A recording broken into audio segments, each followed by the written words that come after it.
Alkitab mengajar yang mau mengikut Tuhan Yesus harus menyangkal diri. Yang mau mengikut Yesus Kristus harus pikul salib. Yang mau menerima Yesus Kristus kadang-kadang dianiaya. Sudah lebih 900 gereja di Indonesia dibakar oleh orang-orang yang tidak bertanggung jawab, oleh orang-orang yang tidak menghormati Pancasila, oleh orang-orang yang namanya beragama tapi hatinya melawan Tuhan. Saudara-saudara, dan saya belum dengar berapa orang yang membakar gereja sudah dibawa ke pengadilan. Saya belum dengar hukum dilaksanakan di Indonesia dengan ketat. Tetapi saya berkata kepada saudara, kebangkitan Kristus telah mengalami hal yang sama. Pada waktu Yesus disalibkan di atas kayu salib, dengar baik-baik apa yang terjadi. 6 hal yang menakutkan yang terjadi. Agama merosot. Kedua, politik merosot. Ketiga, hukum merosot. Dan keempat, militer merosot. Kelima, masyarakat merosot. Dan keenam, alam semesta sedang mengikat dan mengkuburkan Yesus Kristus. Di dalam hal ini kita lihat tidak ada pengharapan lagi bagi manusia. Kalau politik sudah bermain-main, kalau hukum dipermain-mainkan, kalau itu hukum dipermainkan, politik dipermainkan, agama juga dipermainkan, militer bermain-main, semua bermain-main. Manusia masih ada pengharapankah? Yesus disalibkan oleh siapa? Yesus disalibkan oleh agama. Yesus disalibkan oleh siapa? Oleh politik. Yesus disalibkan oleh apa? Oleh hukum, oleh hakim, oleh jaksa, oleh orang yang tidak bertanggung jawab. Yesus disalibkan oleh siapa? Disalibkan oleh militer. Yesus disalibkan oleh siapa? Oleh suara rakyat yang massal, yang begitu banyak, dan berteriak, salibkan dia, salibkan dia. Maka Yesus harus mati. Alkitab mencatat, sebab suara mereka sangat besar. Saudara-saudara, di dunia ini ada adil, ada keadilan. Kita adalah makhluk yang mengerti hukum. Tidak ada ayam yang mengerti hukum.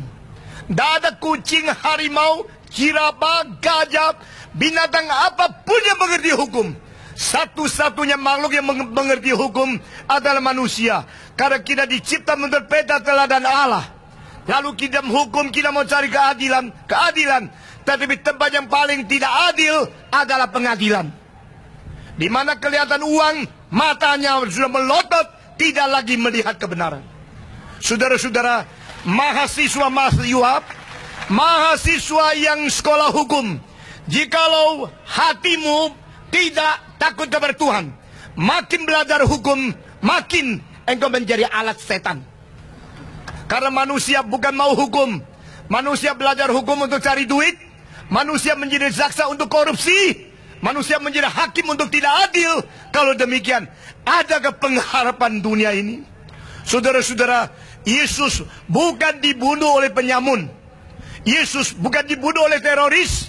Yesus dibunuh oleh hakim-hakim yang melanggar hukum. Yesus dibunuh oleh politikus-politikus yang tidak kenal malu. Yesus dihukum mati oleh agama-agama yang tidak mengenal takut kepada Tuhan Allah. Yesus dihukum oleh militer-militer yang tidak tahu tugas mereka itu untuk apa.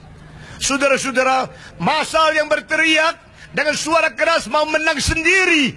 Akibatnya anak Allah dibunuh, dipaku di atas kayu salib. Sekarang saya mau tanya, keenam kuasa ini, baik politik, baik agama, baik hukum, baik masyarakat, baik militer, baik kuasa alam, semua ini telah membelenggu Yesus di dalam kuburan. Lalu Yesus mati, selesai. Kalau demikian, saya menjadi manusia tidak ada arti apa-apa. Yesus Kristus kalau tidak bangkit, umat manusia tidak ada pengharapan. Kalau Yesus bangkit, berarti hukum yang tidak beres, politik yang tidak beres, militer yang tidak beres, hakim yang tidak beres, agama yang tidak beres, tidak bisa lari daripada kuasa Tuhan Allah. Amin. Saudara-saudara, hari kebangkitan Kristus memberikan jaminan manusia masih ada pengharapan. Kebangkitan Kristus memberikan peringatan kepada semua pejabat harus berjalan dalam kebenaran, atau pada suatu hari dihakimi oleh Allah yang tidak mengenal suapan, Allah yang adil, dan Allah yang mengalahkan kuasa mati. Saudara-saudara, itu sebab pada hari ini saya bersyukur kita orang Indonesia, kita mau damai, kita mau rukun, kita mau saling menghormati.